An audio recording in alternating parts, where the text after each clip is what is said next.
Case meet दिसतंय का तुम्हाला? बर. तेवढं व्यवस्थित दिसतंय का सर? व्हिज्युअलाइज होते? नाही, एवढं क्लिअर नाही दिसत आहे, पण ते ऍप आम्ही डाउनलोड केलं तर होत जाईल का मग? हा. म्हणजे आता तुम्ही डिजिशिल्ड ऍप डाउनलोड केलं ना, तुम्हाला ऑनलाईन सीएमईचे पॉईंट्स पाहिजेत वगैरे ते आपल्याला राहिलंय, तर इझी गोईंग मध्ये तुम्हाला ऑनलाईन सीएमईचे पॉईंट्स मिळतात आणि रजिस्टर्ड होऊन देतात इझी. आणि यांचं रेकॉर्ड पण होतं, ते लिंक पण देतात आपल्याला, मग मी माझ्या युट्यूबवर लिंक फॉरवर्ड करतो आणि हा प्रोग्राम ते पाहतात सगळं. It is free of cost आहे. त्यामुळं फ्लायर पण बनवून देतात ते स्वतःच आणि सगळं. त्यामुळं मला ते छान वाटलं. असंच हे बरं पडतं. अशा याच्यामध्ये 2-3 जण आहेत अजून की जे या गोष्टी करतात सध्या. त्यांचा तो CSR आहे म्हणतात की सोशल कॉर्पोरेट रिस्पॉन्सिबिलिटी, तसा प्रकार आहे त्याचा. याच्यामध्ये क्लायंट बेस फार मोठा आहे आम्हीचा. भरपूर म्हणजे नांदेड मराठवाडा म्हणून महाराष्ट्राचा IMA पूर्ण याच्यासोबत जॉईन आहे. हा, आमचे IMA रेग्युलरली ऑनलाईन होतात. इव्हन तुम्ही कोणती ऑफलाईन घेतली, आपण आता समजा 26 जूनचा आपला प्लॅन आहे ऑफलाईनचा, ऑफलाईन सोबत तिथे एक कॅमेरा लावला की तो सुद्धा ऑनलाइन होऊ शकतो. अरे वा, फारच चांगलं. हा ते पण करून देतात ते. हाइब्रिड कर सकते हैं. हाँ, हाइब्रिड कर सकते. हाँ, तो दीपेन में सर को नंबर दे दूंगा आपका. आपका औरंगाबाद में भी मैं आपका बारे में बताऊंगा, या हमारा ISA भी इसके बारे में सोच सकता है. IMA औरंगाबाद का कल ही हम लोग ने किया सर. अच्छा. हाँ, 1700 लोग ज्वाइन थे. ओके. एंडोक्रोनोलॉजिस्ट और IMA औरंगाबाद दोनों का मिलके था कल. अच्छा.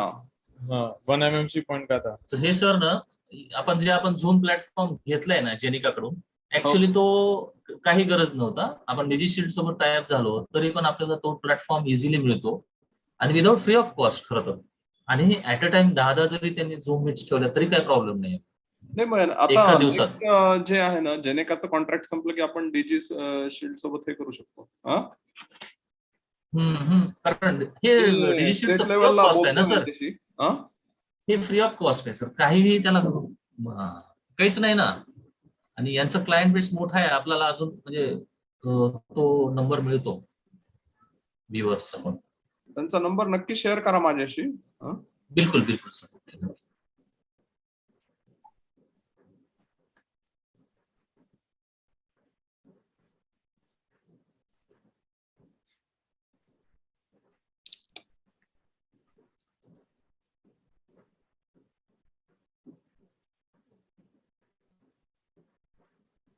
हे ऍक्टिव्हली आहेत आणि हेल्पफुल आहेत. टीम पण चांगली आहे यांची, लगेच फ्लायर वगैरे सगळ्या गोष्टीला ते फार फास्ट हे करतात.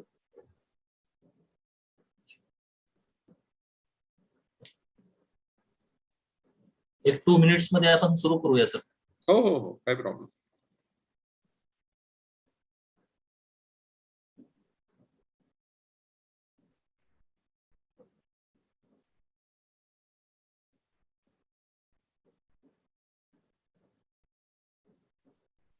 तुमच्याकडे लोकल लेवलवर थोडे स्पीकर डेव्हलप व्हायसाठी प्रयत्न करावे. तेच प्लॅन चालू आहे सर की आम्ही आता सध्या हे केस मीट सुरू व्हायच्या आधी आम्ही लोकल लेवलवर पेन मॅनेजमेंटचा आमचा डॉक्टर कृष्ण जगदंबे आहे, तो रेग्युलरली तो देतो केस मीट्सला वगैरे प्रेझेंटेशन. नंतर जयंत शिंदे म्हणून आहे ज्युनियर, तो पण छान, त्याचं पण वर्क चांगलं आहे, तो पण प्रेझेंट करतो केसेस. आणि नंतर मग एक तेजस भंडारी म्हणून एक कार्डिओलॉजिस्ट आलाय, त्याचे पण त्यांनी 150 केसेस इन नांदेड ओपन बायपासच्या केसेस त्यांनी प्रेझेंट केली, ती पण आपल्या केसमेटवर. आता हे सगळं मी आपल्या ISA नांदेडचं चॅनल आहे युट्यूबचं, त्याच्यावर मी अपलोड करतो. म्हणजे तुमची पण तुम्हाला तुमची तर दिसणारच. इव्हन 20 आतापर्यंत जे झालेत केसमेट्स ते पूर्ण डिटेल्स तुम्हाला मिळतील आणि अपलोड केलेले आहेत, व्ह्यूज आहेत आणि त्याला व्ह्युअर्स पण आहेत सध्या. 100 व्ह्युअर्स, लाईक्स पण भरपूर. ते एक डेफिनेटिव्ह वर्क झाल्यासारखं होईल डिजिटल याच्यामध्ये.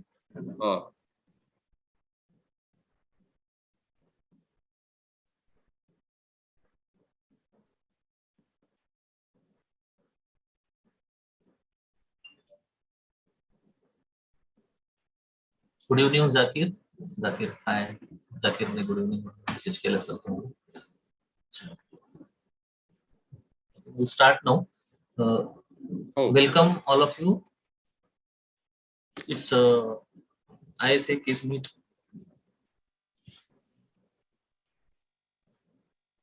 Good evening all of you. It's case meet 19 of ISA City Branch NANDED.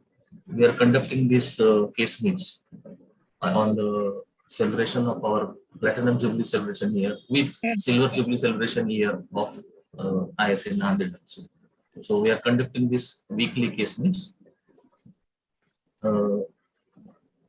Today's our guest speaker is Dr. Balaji Asegaonkar, well known in Marathwada. Everybody knows him.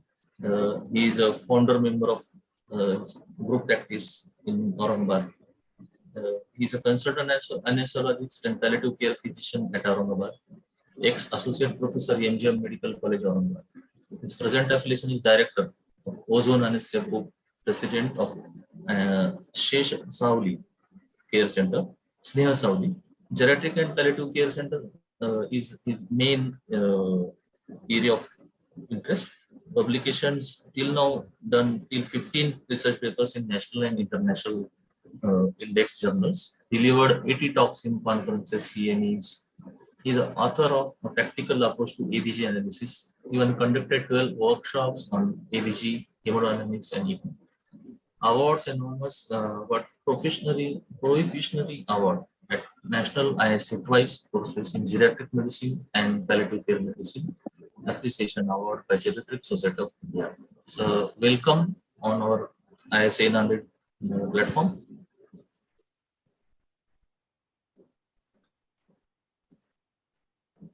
Should I start?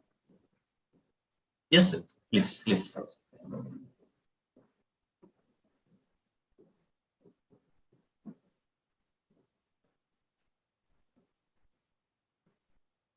First of all, good evening to all of you. And I always like NANDED ISA. I have got a very special connection with NANDED because I am born and brought up at NANDED. So whenever I see activities of NANDED, I feel very happy about it. And now President Dr. Prahlad Kotkar, Dynamic Secretary Dr. Sachin, and today's guest, I think Chairperson Dr. Kahekar. Now with your kind permission, I would like to start my topic. Before I start, I would like to request Dr. Sachin Sandolkar, who is the Secretary of NANDED ISA. He is already keeping the record of this, and it should be submitted to State ISA and National ISA, so that I want NANDED ISA should be one of the best, should win the one of best city branch award, state level and national level. And my best wishes are always with NANDED ISA. Thank you, sir. Thank you. The topic today, which I'm going to talk about, is perioperative fluid, recent updates. You see that perioperative fluid management, we in day in, day out, we are dealing with this perioperative IV fluids.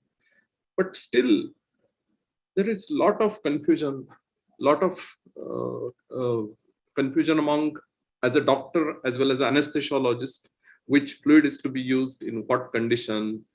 And we take this topic very lightly. Many times when we are working in operation theater, our IV just get finished, and one of the maybe ward boy or any sister just pick up the whatever fluid she got in the OT and just starts. So there is a very low awareness of specific constituents of different fluid. As such, there is very little formal education and training exist for fluid management. From our MD days, it's been very neglected topic, and just like reassessing the fluid status of the patient repeatedly. These are the very smaller things, but most of the time it is neglected. And nowadays we have such a wide variety of fluid available to us. It is all increasing our confusion. I am sorry for this slide. But if you just concentrate on left hand of this this slide, left part of the slide, if you see the number of saline based crystalloids, they are almost 4 or 5: normal saline, half normal saline, quarter normal saline. Then balanced crystalloids like ringer lactate, isolites, plasmalite, carbolite, normosol. Then dextrose based 6 to 7 fluids are there in DNS, D5, D10, D50. And in colloids, we have got 8 options. So out of these all options, which one has to be chosen, which will be beneficial to be all this seems to be a very complex and neglected subject as far as our perioperative period is concerned. Now, there was a national committee, and they done a sort of audit, and what they found that patients are dying as a result of infusion either too much fluid or too little fluid by inexperienced staff. Not only that, fluid is not ever treated as a drug prescription, even though it has got so many complications and so many dynamic effects on our body. So, are you making fluid therapy actually? How we take the decision? Actually, fluid therapy should be individualized, understanding the various why we are giving the fluid and what is the goal of our giving fluid to a specific patients. And fluid must be treated as a drug. Similarly, we write a tablet amoxicillin, capsule amoxicillin, 1 TDS. Similarly, specific dose of fluid, specific indication, and specific in how much duration it has to be given. We write 24 hours, give 2 liters of fluid, 2.5 liters of fluid, and we just forget about it. Actually, sister may give this fluid maybe in 12 hours, or for 12 hours she don't give anything, and next 12 hours she infuse all the fluids. And we need to reassess it very routinely, means every after 6 hours, 8 hours, 12 hours, what's the patient's situation, and then we have to prescribe the fluid. And whenever you are giving fluid, you must clarify the purpose. We give only for 3 purposes we give fluid. When we want to resuscitate the patient, when we want to give as a replacement, when there is ongoing losses, we want to give fluid, or just for maintenance, when patient is unable to take fluid by oral route or other route, for maintenance purpose, we want to give. So there are 3 important goals for that we want to give fluid. Resuscitation means there is already patient is in shock, or he has already bled somewhere. There is maybe internal bleeding, external bleeding, and now you want to preserve the intravascular volume. You want to restore the tissue perfusion, re-establish the balance between oxygen demand and supply. This is the resuscitation purpose of fluid management. When you want to give fluid for replacement, suppose surgery is going on, there is sudden fluid loss or any thing that is causing loss of fluid, ongoing loss, that replacement purpose of fluid has to be defined. And lastly, it's maintenance, just daily maintenance of water, sodium and potassium. Once you define your goal, then it is very to decide which fluid is to be selected and how we should approach this topic. So the aim of my presentation is very simple: how to approach this topic, which fluid is to be selected, when to give fluid, and why to give, and how much quantities. We will try to answer all these questions in next 20 minutes. Now, in preoperative phase, we want patient to be euvolumic. Nowadays, day by day, the NBM period is reducing. Recently, ISA has also published guidelines about NPO guidelines. And now they are saying that clear fluid should be allowed up to 2 hours before surgery. And complex carbohydrate clear drinks can be allowed up to 4 hours before surgery. Why they are giving such a recommendation? Because any surgery, any anesthesia is stress to the body and causes a catabolic state. But before you face this catabolic phase, you should be on anabolic side. That is why they suggest that if you give some complex carbohydrate, it will reduce the post-op nausea, vomiting. It will reduce the stress hormone secretion. It will reduce the insulin resistance. That is why day by day we are decreasing the NPO period. And even now recently they said one should not be very aggressive in colonic preparation, particularly for abdominal surgery, because it will imbalance the normal body fluid balance. And nowadays there is a concept of rehabilitation. We used to know about rehabilitation. Rehabilitation means something has occurred and now we want to intervene. But prehabilitation means before something happens, we have to do something. That is called as prehabilitation. By all these measures of giving complex carbohydrate drinks before 4 hours, giving clear fluid between 2 hours, it is kind of prehabilitation, and it is very much useful protocol for ERAS. ERAS means early recovery after surgery. These protocols nowadays, day by day, we want to reduce the morbidity of the patient. Patient should be moving immediately after the surgery. We want to discharge him at the earliest. We are going for a daycare surgery. So all these factors are coming, and that is why these changes are occurring. Now there are two schools of thought. Previously, when I was PG student, whenever there was laparotomy, without thinking anything, we used to give infused fluid, maybe 3 liters, 4 liters, 5 liters. It was a liberal fluid management school of thought. And over a period of time, it has been realized that it has got too many complications. It can cause interstitial edema, it impairs gastrointestinal motility, it causes paralytic ileus, it hampers wound healing, even it is responsible for anastomosis leak, coagulation problem, cardiopulmonary complications, so much. If you are using very liberal amount of fluid without considering the loss, without considering the status of the patient, it has got too many complications. On another side, there was a restrictive. After that, people come out with a restrictive fluid management. They have given a very minimal fluid. And they found that it has definitely reduced the post-operative complications. It is even duration of hospital. A number of papers come out with this. So now, should we follow restrictive or liberal fluid approach?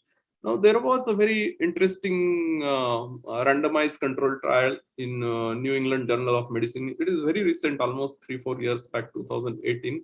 They have studied 3,000 patients for abdominal surgery. And the end point of this study was disability-free survival at 1 year.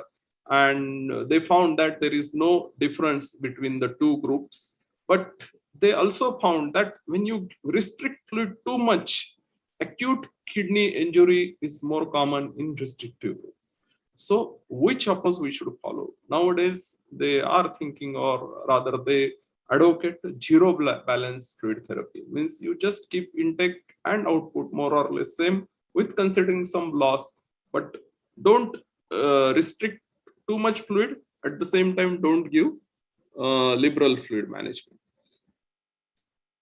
Now, how to give this balanced fluid? For that, we used to rely only on our blood pressure, heart rate, urine output, these parameters. But now they say that goal-directed therapy is the best when you are giving the fluid or to the patient. What is this goal-directed therapy? It measures the requirement of patient. If patients requires fluid, that status we want to assess. How you assess this status? By stroke volume variation, by cardiac output monitoring. And this stroke volume variation is nothing but it is on, when patient is on ventilator, due to raised intrathoracic pressure, there will be a changes in stroke volume. Means if these changes are more than 10%, and this is then it is patient can accept the fluid. How you are going to calculate this? There are already monitors for this. The flow track monitor from Edwards. You put arterial line and connect this monitor, and it gives all stroke volume variation. How much is the stroke cardiac output, cardiac index? These monitors we get ready-made. And when you are doing complex cases at tertiary care center, these are the best way you can manage the fluid management. Apart from that, from ABG, indirectly, if there is acidosis, there is electrolyte imbalance, you can guess about the fluid status. Then another important is echocardiography. Nowadays, it is coming in a very big way. Now they say that all OTs should have one echo machine, and it can be used for various purposes. But the important one of the purposes assess the fluid status by IVC filling or IVC distensibility index, and keeping a watch on diuresis. These are, if you follow this, then you can certainly manage fluid in a better. Now, approach to goal directed therapy is very simple. If there is a stroke volume variation more than 10%, always give fluid. If it is less than 10%, but mean arterial pressure is more than 60, don't do anything. But the stroke volume variation is less than 10% and cardiac mean arterial blood pressure is below 60, you just watch for a cardiac index. If cardiac index is more than 2.5, you add vasopressor, vasoconstrictor, which will increase the afterload. And if it is cardiac index is less than 2.5, means the contracting capacity of the heart is less, you need to add a inotropic. This is a very simple chart of goal directed therapy, and many centers are following this. And there was a very large trial of optimize trial, means cardiovascular management to improve surgical outcome. It is they compared goal directed therapy with standard treatment in high risk patients of undergoing GI surgery. It is 2018 British Journal of Anesthesia. They have produced this trial, and they have clearly shown that there is a reduced incidence of even a post-op infection, duration of hospital stay, and in fact, even the reduce the cost of whole this surgery if you follow this goal-directed therapy. The Sir Henry Tizard has quoted, the secret of selecting appropriate resuscitation is fluid is to ask one question: what is the cause and severity of hypovolemia? Now we have, whenever we want to start the fluid, we have got so many, I have already shown you, so many options are in front of us. Now which to choose? So for that matter, we will discuss the advantages, disadvantage of commonly used fluid in our next discussion. Interestingly, I wanted to show you one very interesting diagram. These are the IV fluids used by a country. This is a crystalloid, is shown bluish color. Colloid is shown in yellow color, and reddish brown is the blood. If you see the Great Britain, they have used maximum colloid. But if you see the USA, they have used the maximum crystalloid. So from country to country, even from region to region, this use of IV fluid is differing. So what often happens is that patient receives a lot of fluids, it's a lot of sodium, and the commonest fluid used is NS, sodium chloride. And kidney cannot excrete that sodium load. So chloride causes its own complication, and even just giving sodium chloride, we are not giving the potassium. And this depletion of potassium itself reduces ability of kidney to excrete the sodium. So again, it increasing the sodium load over the body. Now, history of normal saline. Why normal saline was called as normal saline? Because it was observed in vitro, in outside the body. It causes less damage to our human red cells. So it was called as isotonic or normal saline. But actually, it is not a very normal saline. And the most common globally dominated fluid used all over the world, maybe in ICU, in OT, is the normal saline. But is it normal, and why it is very commonly used? Another reason is also very inexpensive fluid. Now, if you see the constituents of it, contains sodium and chloride, and see the constituents of plasma. Sodium is more or less just more by maybe 9, but see the chloride.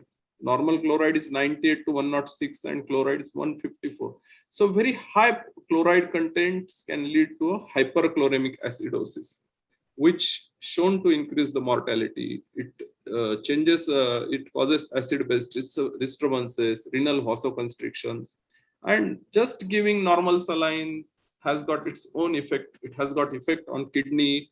It can cause increased arterial pressure on chronic stages. It can cause cardiac hypertrophy, and it produces very oxidative stress on endothelium and endothelium dysfunction.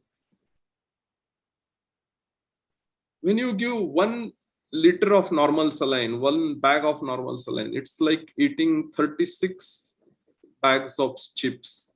Means 9 gram of sodium we are giving to the patients. That you must remember. So just using normal saline can be a very counterproductive.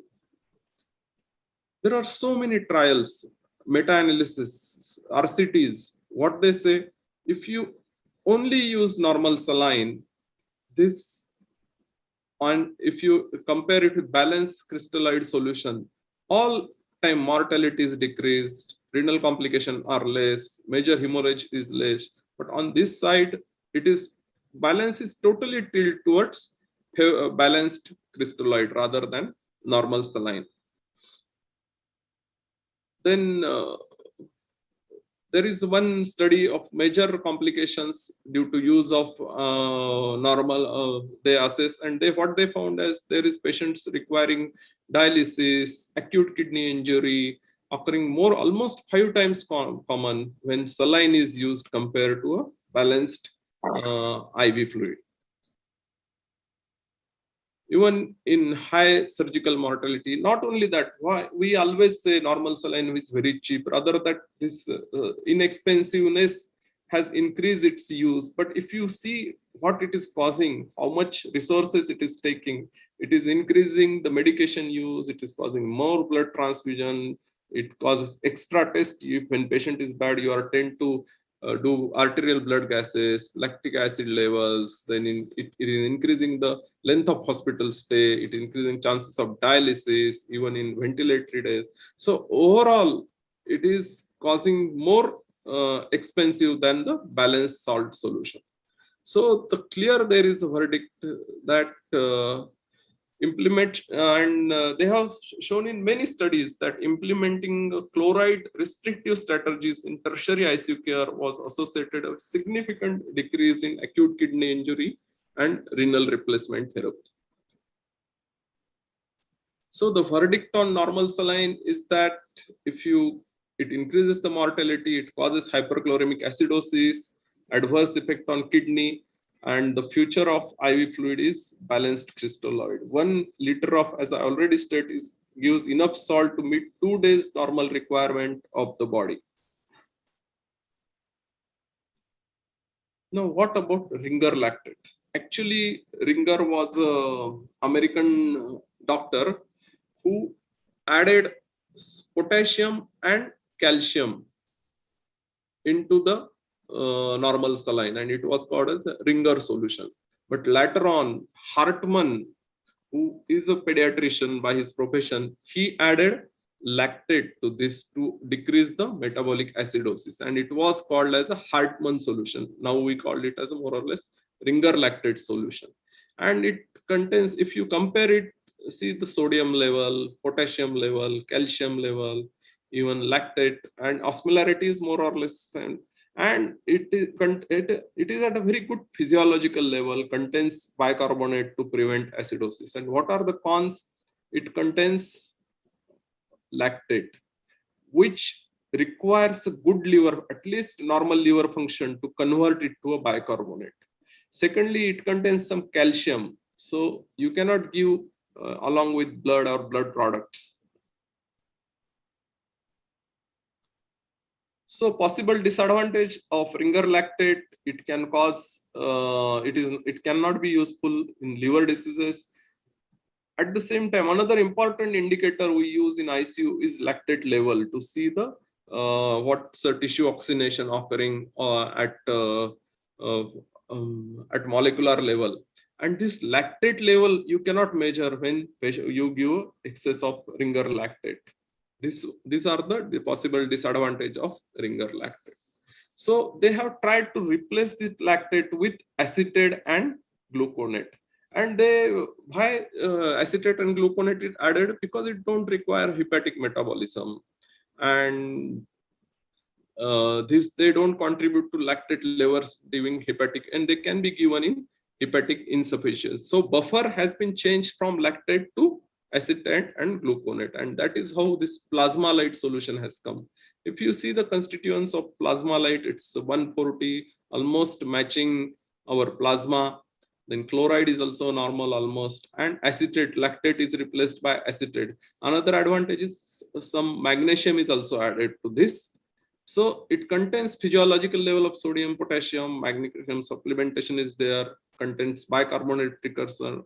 And only thing is that in cases of alcoholic patient, it is not advisable, and it is the most inhibitory factor for its use is expensive. It's bit expensive to use Plasmalite in our patients. There was series of isolites. We all as anesthesiologists, whenever we get a call from for pediatric patients, before we go, patient was put on Isolite P. Isolite P, one of the favorite IV fluid for all pediatric patients. But see what is the content of the isolite. It contains dextrose. It contains lesser concentration of sodium, but see the concentration of potassium. And this, there are different isolates, isolate G, isolate M, isolate E. I will not go in details, and they have got specific indications, and they are being used for a very specific indication. But the most commonly used is isolate P. But see, the normal isolate P contains 20 milliequivalent, and see 10 ml of Kesol also contains 30.4 milliequivalent of potassium. So if you give, this is a maintenance fluid. Many times we continue this fluid in perioperative period, patient is bleeding, and we are giving high dosage of isolate P to a pediatric, but it can be a very disastrous because very high content of potassium, and patient can lead into a cardiac arrest if you give very isolate P or a very small kid or neonate very fast. So one must be very careful when patient is on isolate P. Now, some few slides about colloids. We have got so many colloids available with dextran, hemaxyl, gelofuscin, and starches. And why a colloid is a basically that word meaning is glue. Glue means it does something so that intravascular compartment inside the vascular is maintained. So they have got a higher molecular weight substances.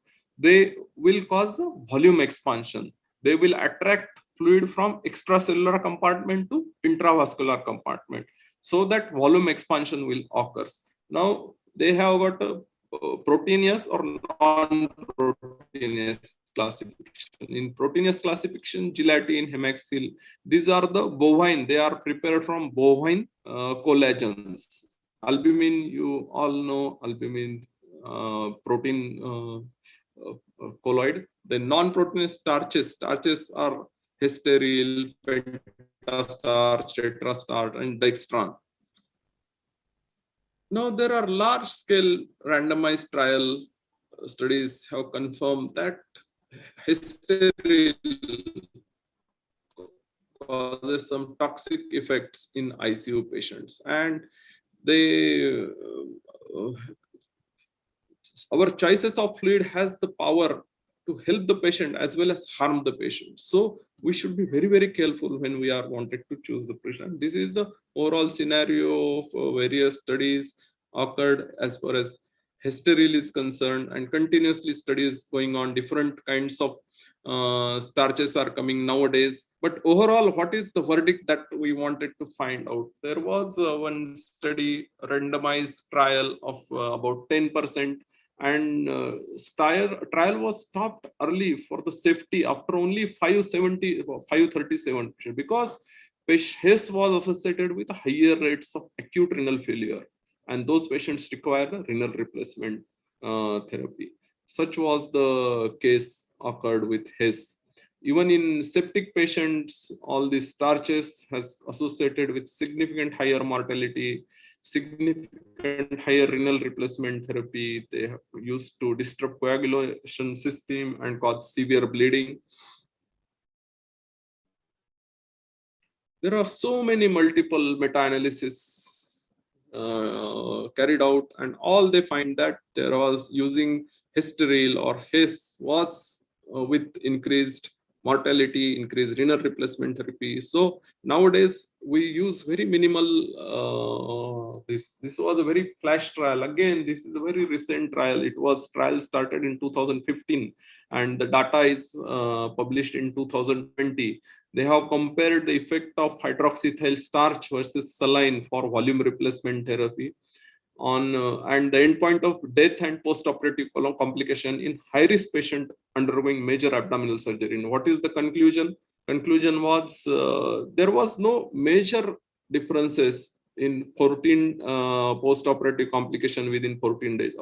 So why to use such toxic fluid or colloid with so much of expenses? This was the conclusion with this. So the verdict on HACE is side effects are cumulative, it can increase, and there is no clinical as such, not a very clear-cut questionable benefits of HACE. And we all talk about the volume expansion effects of colloid. But in reality, how much is the volume expansion of colloid that offers our crystal? That also been studied extensively. Our conventional belief is that when you give colloid, we replace it as 1:1 for blood loss. And when you replace with crystalloid, we give 3 times more. Suppose there is 300 ml loss of blood, we used to tend to give 900 ml of crystalloid. But for colloid, we give 1:1. But what does the recent literature say? Recent literature is not confirm this finding. On the contrary, there are so many studies, systematic reviews on by Bolt and Lang, and what they have shown, they are only causing 1.4 ratio of crystalloid to colloid is 1 to 1.4 volume expansion. So crystalloids need is more, but the ratio is around only 1 to 1.4, at the most 1.2.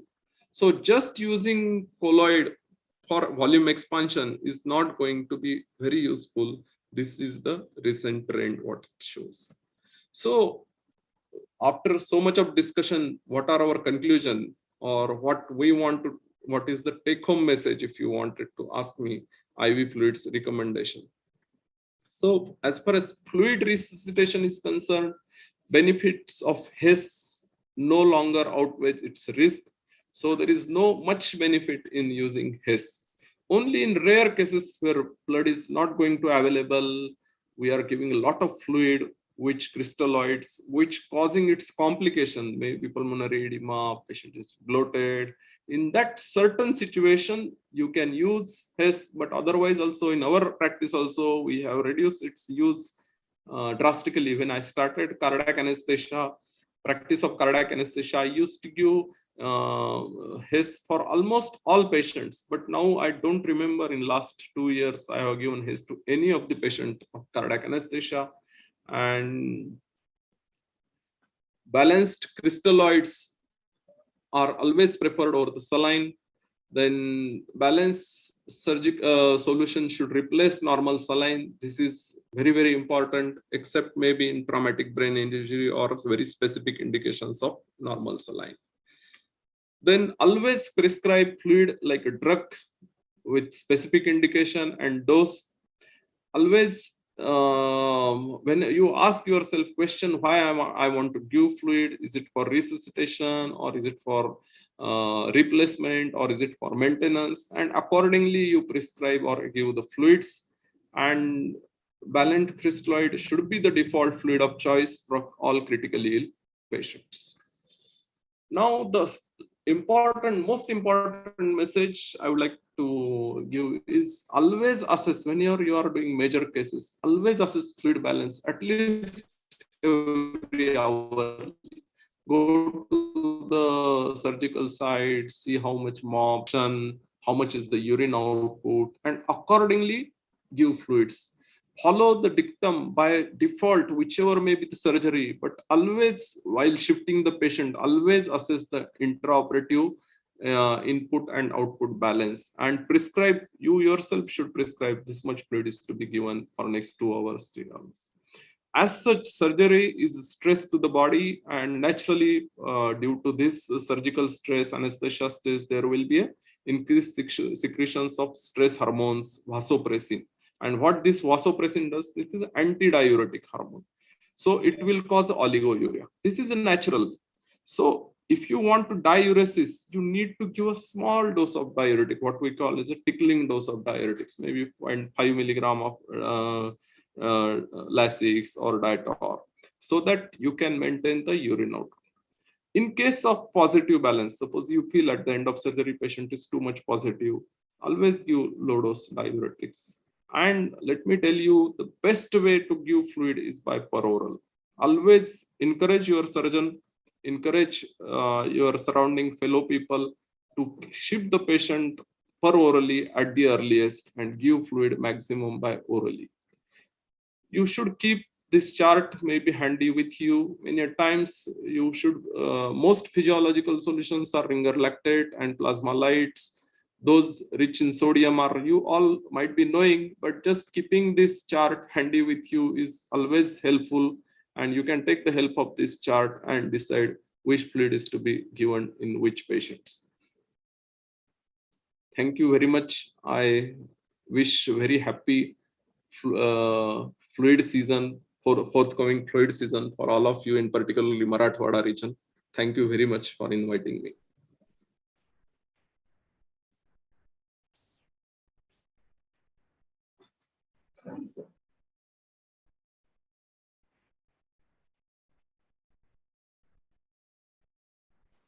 Thank you, sir. Very nice talk. New things are covered on this topic.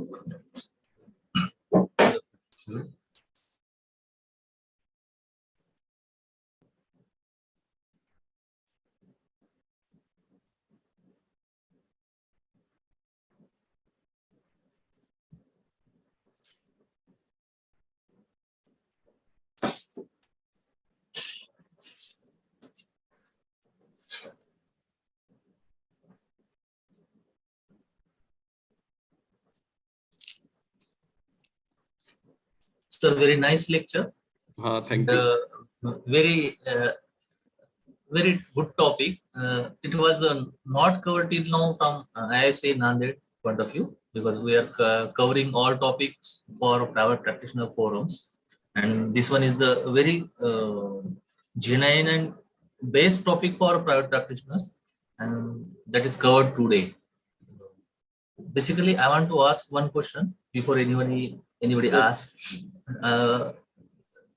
Sir, so many patients we give anesthesia. Before that patient, I asked every patient how many times, वो किती वेळ उपाशी राहील. He told me around, बाबा मी रात्री 10च्या नंतर काहीच खाल्लं नाही, काही नाही. Almost 12 hours he was not eaten anything. Total fasting राहत. And most of the time somebody will eat some drinks or some chai biscuit, something in early morning, if surgeon told him or her that you should take something. But most of the village people, they don't take anything. And once surgeon told them, "Babare tula upashi rahaयचे," so he was almost kneel by mouth till the afternoon. Then I go to surgeon. So from that point of view, what fluid should I give first fluid to that patient after giving intracare before spinal? And that procedure also for 45 minutes or 1 hour. What do you think? What should I give him or her? You can start with ringer lactate. Okay. Only thing is, if patient is too much fasted, you should go and do, usually if it is more than 12 hours fasting, and not in obese patient but very thin lean patients where glycogen storage is very less, I would like to do his at least sugar before giving starting any fluid. And if it is very low, so you can start with some DNS, maybe 100-200 ml, and then switch to ringer lactate. Otherwise, ringer lactate is the most preferred, that fluid, or Plasmalite that can be given. But even if you see 12 hours fasting in normal healthy man, won't cause that much of dehydration. Even we ourselves are fasting for 12 hours. It doesn't mean that we are dehydrated. The basic idea of reducing the fasting is to make the, as you are going to face a catabolic state immediately after this fasting, which can be harmful. That is why they advise to reduce this fasting guideline. And they have proven statistically that if you reduce this fasting hours, nausea, vomiting is reducing, that stress level, stress hormone secretion is reduced, insulin resistance is reduced, wound healing is better, patient psychologically better. Patients, I'm fasting from last 16 hours. Patient get irritated, and that irritating mood he goes for faces the surgery.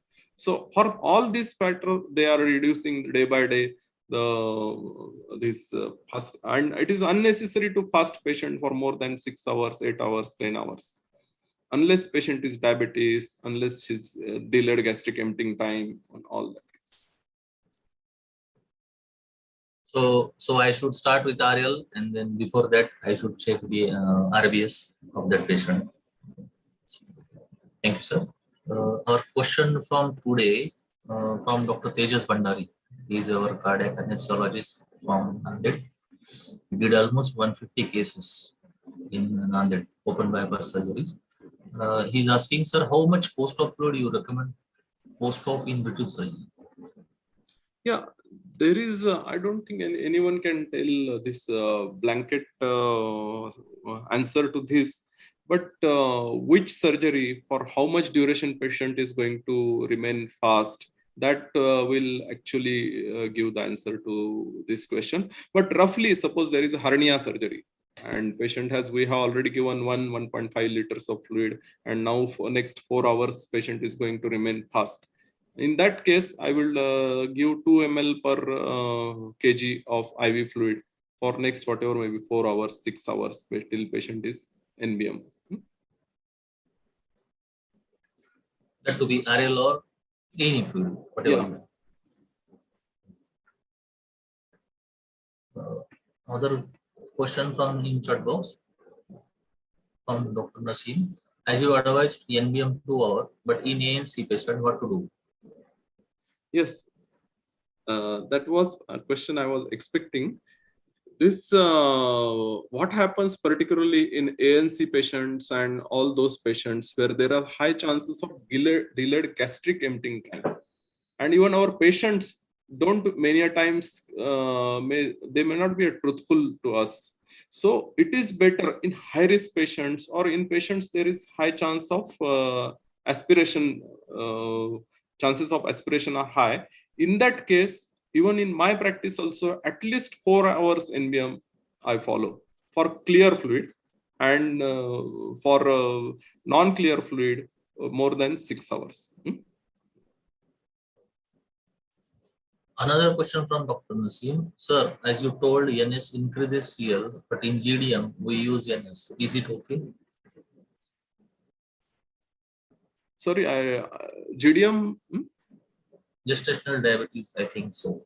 Yeah. In certain, in ketoacidosis, in gestational diabetes, there is no option to use, still we use NS, even in kidney transplant patient. After post-transplant, we infuse so much of this normal saline to these patients, but at the same time, we are using diuresis to this patient. This patient is throwing urine like 1 liter per hour. So automatically this sodium and all whatever you are infusing, it is getting lost. So in this situation, you have to use it. But the current concept or the current what literature is saying that you should more and more switch to a balanced salt solution.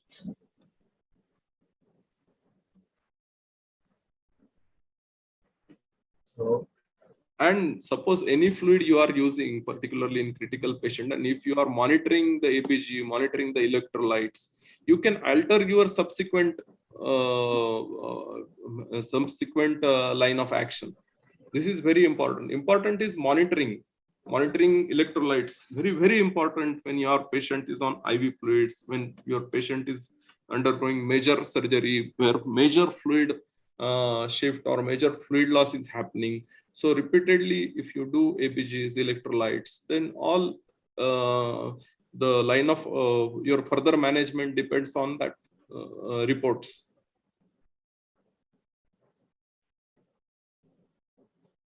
Sir, as you told about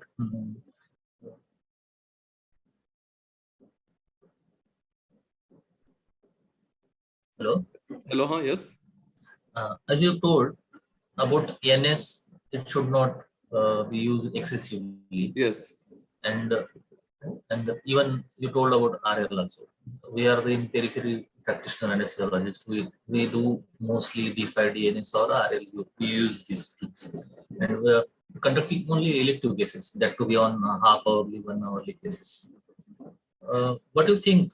What constituent or single solution we should stick with this? Because due to you told us that NS is not that much favorable for our surgeries. So, according to the fasting of the patients and requirement of the maintenance of the fluids for the patients, so which one is the good IV fluid? Should we refer or ask to our sisters or staff to use their these things only other than What I wanted to say you that suppose there is a small surgery, means maybe hernia, where there is a minimal fluid loss, or maybe hydrocele, very simple surgery, you have given a spinal. Yes. Sir, in that surgery also people are infusing 2 liters of fluid, 2.5 liters of fluid.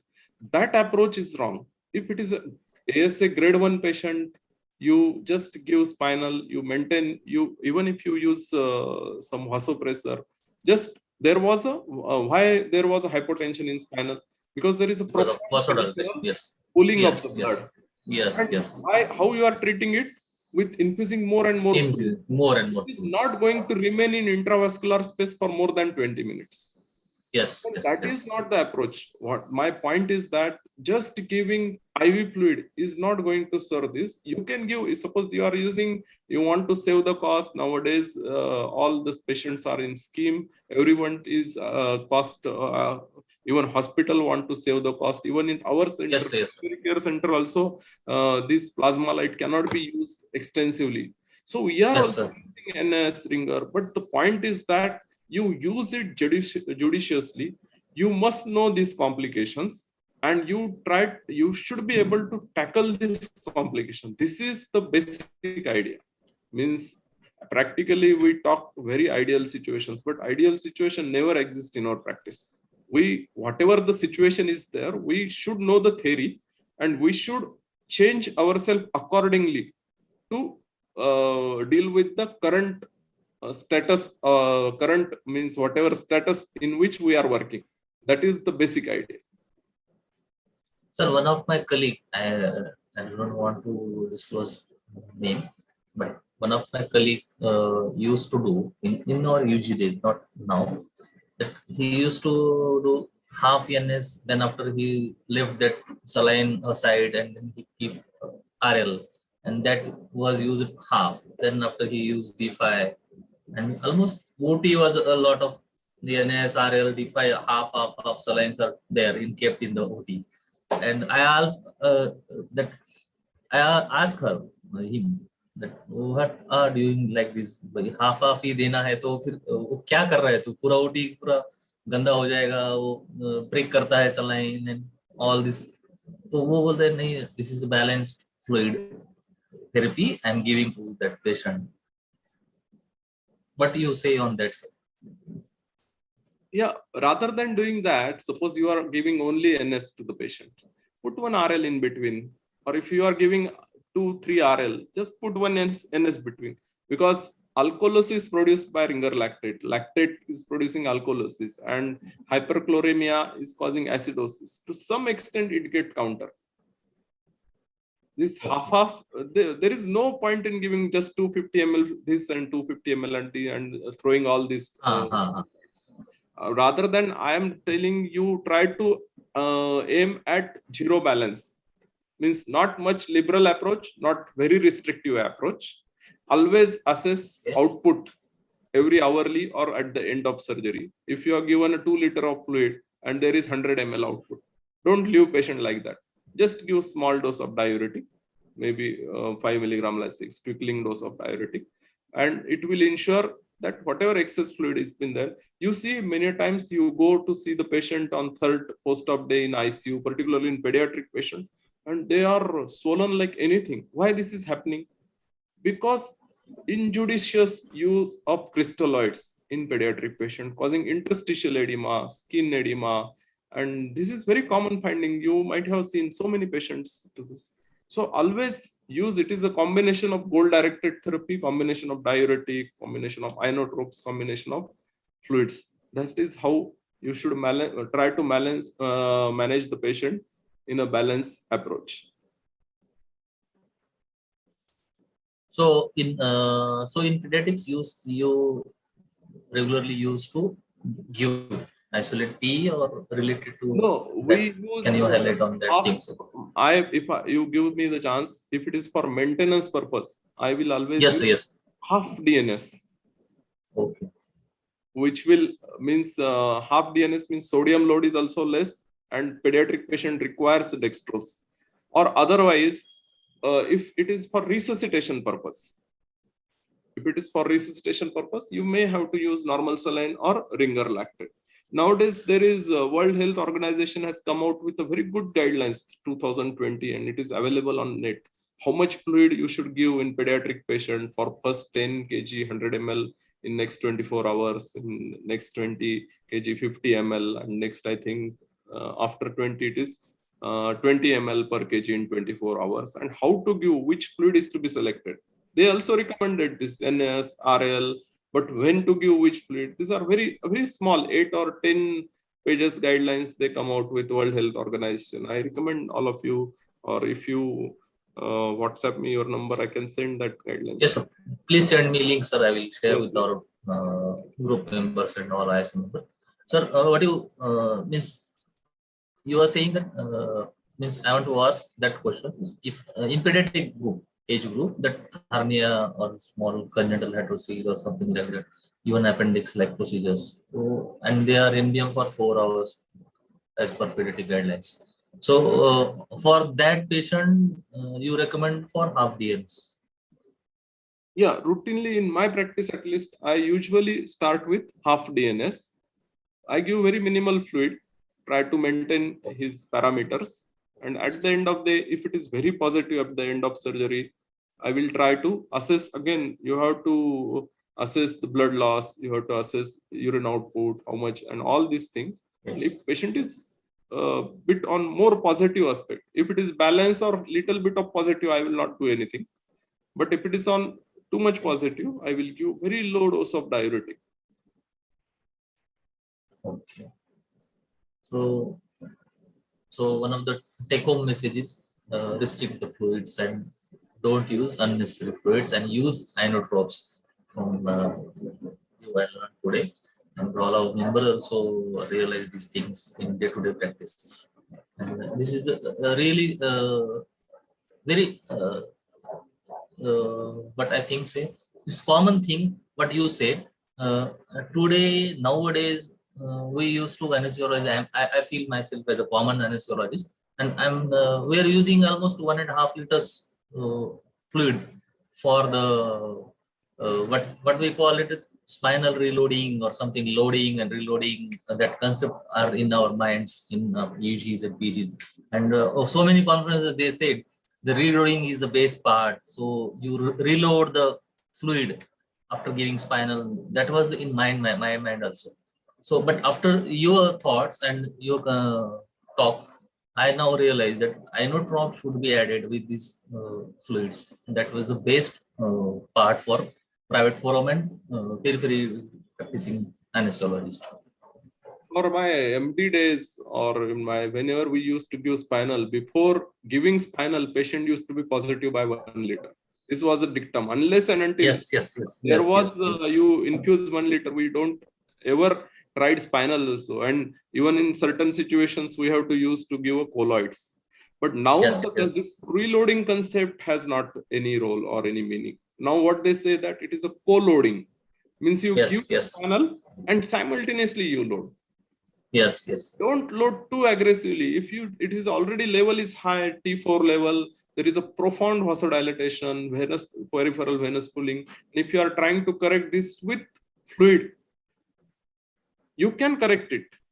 But Yes. where this fluid will go when spinal effect wears off? Yes. I want to What say is the that. problem? It is going to be Yes. in interstitial space. Yes. So co-loading, and whenever, don't hesitate to use these inotropes, vasopressors particularly, rather than inotropes, it's a vasopressor. It is the why there was a vasodilatation. So use drugs that will cause vasopressing, maybe phenylephrine, maybe mephenteramine, maybe in very high risk patients. And if you are giving spinal anesthesia, we used to connect with noradrenaline drip, low dose noradrenaline. This is very useful. You can avoid spinal hypotension to these patients. So overloading of fluid with imbalance of electrolyte. Preferably balanced fluid. Yes. Small case, it won't affect. Means young patient, very small pace. You should also try to ideally balance salt solution, but they are costly. They are almost 5 times costly than what normal saline or RL is costing.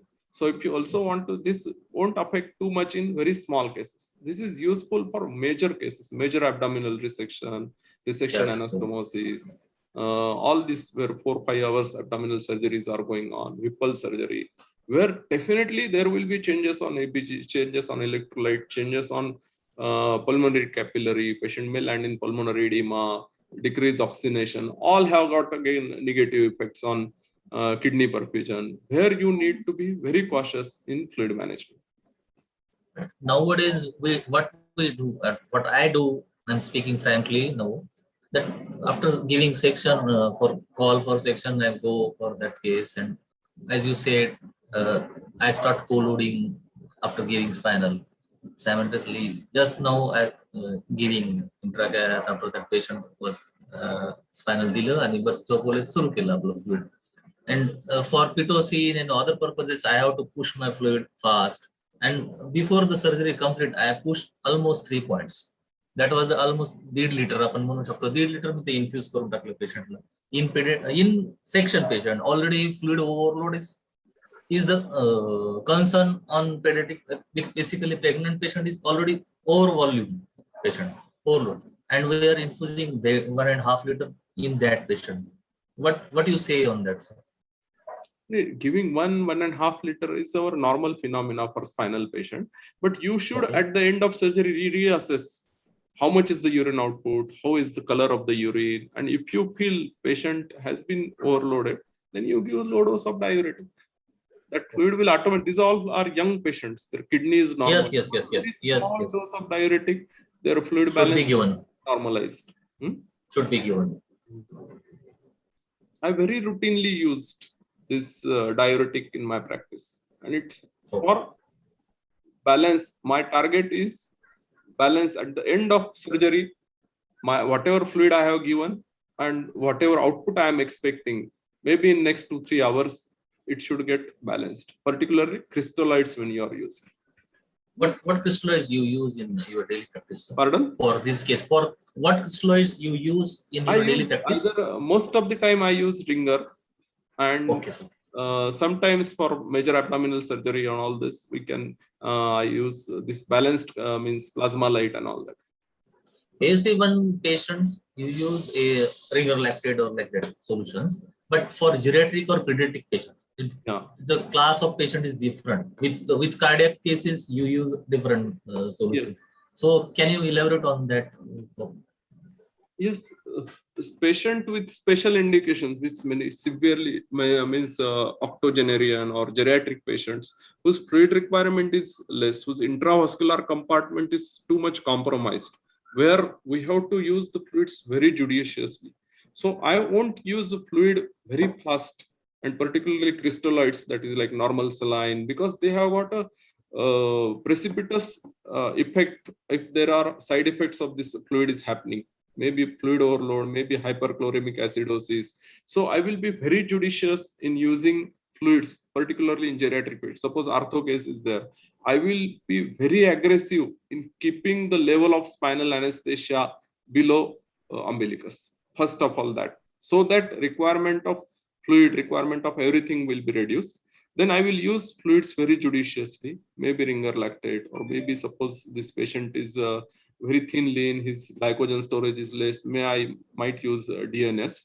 And if a patient, this surgery lasts for too much long, then I may switch third or fourth point, maybe a Plasmalite. This is how I practice. Thank you, sir. Thanks a lot. I think I asked more questions than audience. No problem. It was interesting. Sir, from Dr. Naseem, low dose of NORAD. Please explain in detail.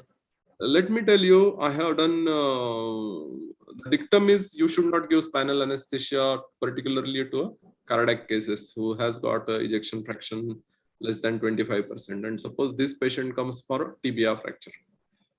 Now he may be a geriatric patient, his lungs are not good, his baseline saturation.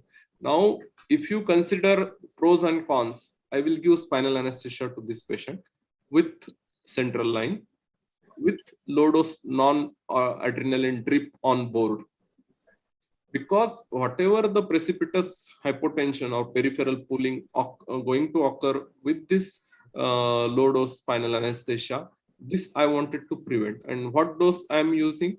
0.01 microgram per kg per minute. Very small dose, maybe, or 2. If I start with 2 ml means 0.02 microgram. This is just dose which will avoid excess of vasodilatation, which will maintain his mean arterial pressure. For all anesthesia, our target is as balanced fluid intravascular compartment and mean arterial pressure above, particularly in geriatric patient, above 70, above 65. Because even a 10 minutes of hypotension can cause acute kidney injury to this patient. So we should be very aggressive. And for that matter, I routinely use this technique of low dose noradrenaline in this patient. Sir, other question is, diuretic is contraindicated in PIH patient, what to do? From Yes, Dr. in Naseem. PIH patient, what's happening is due to increased vasoconstriction, there occurs already due to severe vasoconstriction, intravascular compartment is very much compromised. Now in PIH case, you are remove the cause, you are delivering the patient and you are removing the cause why this PIH is occurring, and you infuse the bit more amount of fluid, because there will be a profound vasodilatation as soon as you give the spinal anesthesia. You have to use the fluid in this patient.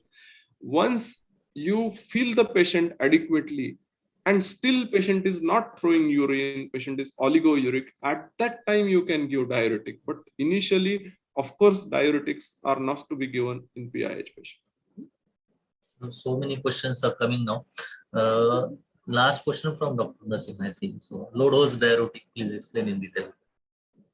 Yes, low dose diuretic, as I already told in my presentation also, what we call as twinkling dose of diuretic. Twinkling means Marathi bolone. Just we want to call urine to come out. As I already stated, this surgery is stress and it causes secretion of increased levels of vasopressin. That is antidiuretic hormone. That is why patient is become a oligouric, or there is a decreased urine output.